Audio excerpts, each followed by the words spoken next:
what's up, guys? We're doing some awesome fighting. Alright, so we're skipping some chapters. It's interesting.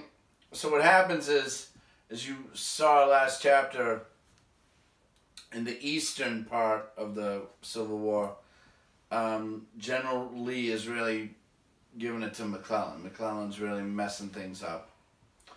But out west, there are some victories, particularly by Grant, General U.S. Grant. And he is winning some victories, and he's right now at Vicksburg, where if he gets it, he can conquer the whole Mississippi. And Lee knows this, and they're saying, hey, maybe you should send an army at Grant's back so we can save Vicksburg. But Lee instead says, hey, how if I go up into the Union, into the north, and start invading them for a change? And that might draw some of the troops that way. So that's how they're trying to put the pressure on. And meanwhile, he gets into Pennsylvania, and we end up at some place called Gettysburg. And that is the biggest battle ever, still to this day, in the Western Hemisphere, meaning the Americas. So we're going to learn about that. Okay, it's awesome fighting. No one planned to fight in Gettysburg, but when a rebel officer saw an advertisement for a shoe store, it made him head for that Pennsylvania town. He was searching for shoes for his soldiers when he ran into Union cavalry. That started things. Actually, there weren't any shoes, or much of anything left in Gettysburg. When the townsfolk heard that soldiers were in the area, they took their cattle and sheep and store goods and got them out of town. Gates Fanstock's dad and uncles owned the biggest store in Gettysburg. The store was called Fanistock Brothers. Fanistocks rented a railroad car, filled it 3 times, and sent almost everything in the store off to Philadelphia for safekeeping. Gates, who was 10, was more interested in soldiers than in store matters. He climbed up on the roof of his house to watch the rebel soldiers march into town. They came shouting and firing guns into the air. But Gates couldn't help noticing that many of them were barefoot and in rags. Like almost everyone else in Gettysburg, Gates didn't cheer those Southerners. He wanted the Union to win. So when General John Buford's U.S. cavalry rode into town, he did cheer. Then a bullet whistled over the roof, and he hightailed it inside. 18-year-old Daniel Skelly was perched in a tree on a nearby ridge. He and a group of men and boys wanted to see some action. But when shot and shell began to fly over our heads, there was a general stampede towards town. It was July 1st, 1863, and the fireworks were about to begin. Neither army had all its soldiers in place. Many were marching toward Gettysburg. But that didn't stop these armies. They were eager to fight. They wanted to finish the war. It had gone on too long. The soldiers who marched into Gettysburg singing were soon fighting like savages. First one side seemed to be winning, then the other. By afternoon, the Union Army was exhausted. Rebels had pushed the Union forces through town. When they stormed into Gate Fanstock's house, they captured 8 Union soldiers. One was hiding in the potato bin. They asked Gates to get some hay. He did. They piled it up in front of his house and made comfortable beds for themselves. The rebels won the first day's battle, but fresh soldiers were pouring into the area. General Buford sent a message to General Meade. Get soldiers here at once. This is a good location for a fight.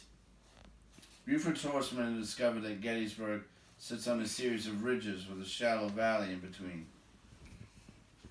Whoever held the high ground would have a big advantage. The Yankees had fewer troops than rebels, but Buford and his men were on Cemetery Ridge, south of the village. It was a good place to be. Any attack by the Confederates would have to come uphill. The Confederates had a problem. Their dashing, show-off cavalry star, Jeb Stuart, who was called the laughing banjo player, had gone off in the wrong direction. No one knew where he and his men were. Cavalry are the eyes of the army. The Southern Army was blind. The Confederates had no idea the topography of the area. Still, they were confident. After the big win at Chancellorsville, it was hard to imagine that the Union soldiers could beat them. The night of July 1st was warm and clear. The sky was full of stars.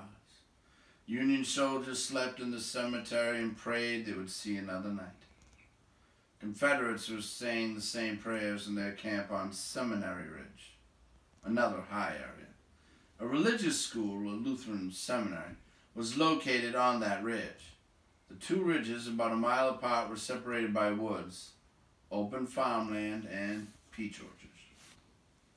July 2nd came, and the fighting began early and was even more murderous than on the 1st, and that was bad enough. That the day was blazing hot didn't make a difference. Men fought and died with a frenzy that is still hard to believe. The Northern Regiment, the 1st Minnesota, had 262 men when the day began. 42 survived. By nightfall, the land was cluttered with the bodies of men and horses. When that terrible second day ended, each side thought itself ahead, although the deaths made both sides losers. And then July 3rd dawned, and the battle that someday decided the war, although it would be a while before that was understood. Let's watch what happens. General Lee now has fewer men than General Meade. That doesn't scare Lee. He's been outnumbered before. At Chancellorsville, he fought and beat an army twice the size of his. The Confederates had a bold plan. They began by blasting the Union line with a cannonade fiercer than anything tried before. 2 hours of non-stop artillery fire. The very earth shook beneath our feet for a soldier. The hills and rocks seemed to reel like drunken men. Gates Fahnestock and his family huddle in their cellar. The noise and the shaking of the house are like an earthquake that doesn't stop. Confederate Major General George E. Pickett has arrived in Gettysburg with fresh troops. Pickett is known to be courageous. His soldiers are ready to reinforce the rebel line, and Pickett is eager to fight. He will lead the most famous military charge in all of American history. But General Longstreet doesn't like it a bit. He's Robert E. Lee's most trusted aide. Theirs is an unusual friendship. Longstreet is big, rumpled, tough-talking, and sometimes crude. He says what he thinks. Lee is a courtly gentleman, always polite, always in control. Lee has planned a great military charge across 3/4 of a mile of open fields. Longstreet argues against it. He wants to pull out of Gettysburg. He believes in defensive fighting. But Longstreet loses the argument. Defensive fighting isn't heroic to most soldiers. The Confederate Army prepares to advance towards Cemetery Hill. Suddenly it is quiet. The shelling has stopped. Line after line of gray uniformed men march out of the woods. The bright sun reflects on silver bayonets and red flags. George Pickett riding a white horse, his jaunty cap ranked well over his right ear and his long auburn locks, hanging almost to his shoulder, shouts his orders. Then elbow to elbow, like a grand parade, 15,000 awesome fighters step forward in an incredible, orderly, moving rectangle, almost a mile wide and a half-mile deep. Right on as they move, as it was with one soul in perfect order, over ridge and slope, through orchard and meadow and cornfield, magnificent, grim, irresistible. Lee has gambled everything on this old-fashioned military charge. It is like something from the Middle Ages, from the days of knighthood. The charge is glorious and daring. If it works, who knows? The heart may go out of the Yankees. Winfield Scott Hancock is in command of the Yankees, crouched behind a low stone wall on Cemetery Ridge. For 2 hours, rebel shells have been exploding over their heads. The noise, the July heat, the smoke, and the tension of waiting for battle have been almost more than men can bear.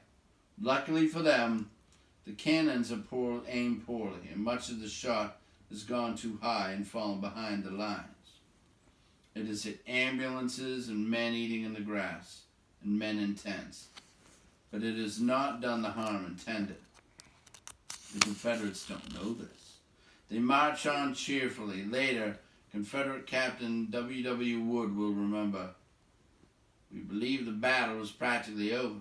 We had nothing to do but march unopposed to Cemetery Hill and occupy it." On that hill, the Union soldiers are having a hard time staying calm, especially now as the massed rebel army approaches. It is a sight these men will never forget. Men touching man, rank pressing rank, the red flags wave.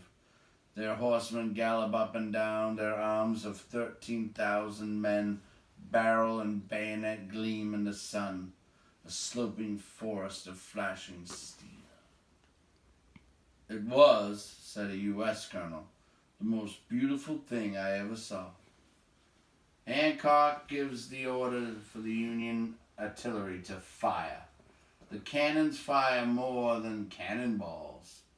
The new firepower includes cans that explode and send off a hail of metal that murders the oncoming soldiers. Bravely they close ranks and keep coming. The commander says, "Let them come up close before you fire, and then aim low and steadily. Imagine you are there. Your gun is resting on the stone wall. You're a sharpshooter and you're using a rifled musket that is accurate at half a mile. But even if you were a bad shot, it would be hard to miss this target." The Confederates, a tight mass of men in light gray uniforms, are caught in deadly fire. The Yankees are shooting at them from different angles all along Cemetery Ridge. This is a massacre. Some rebels run away, but most keep coming, stepping over the bodies of those who have fallen before them. A few make it to the stone wall. One who does, an officer, puts his hat on the tip of his sword, holds the sword high and charges. He leaps the low stone wall and is followed by 200 soldiers. They don't get far. The brave officer is Confederate General Louis Armistead, General Hancock's old friend. Armistead is hit. A Union officer rushes to his side, awed by the valiant Confederate. Armistead asks the officer to give General Hancock his watch. He sends Mrs. Hancock his Bible. They are his last wishes. Hancock too has been wounded, but he will recover. The charge is over. The men around you sing John Brown's Body and the battle hymn of the Republic. You cheer the victory, and then you weep for your dead friends. In the rebel camp, General Lee, great leader that he is, blames no one but himself. He has used a straight down the center frontal attack. That strategy is out of date. The generals on both sides don't seem to understand that. It will be tried again and again. They did not understand that you can't charge anymore. Not out in the open. The guns are too accurate. They'll wipe you out. No one does that. No one does that. They used to do that when they had swords. It was very dumb, but they didn't know it at the time. Alright, so that's the big victory of Gettysburg. They have a big 4th of July celebration because they won right on July 3rd. Alright, so do your work, and then we'll catch you later. Bye.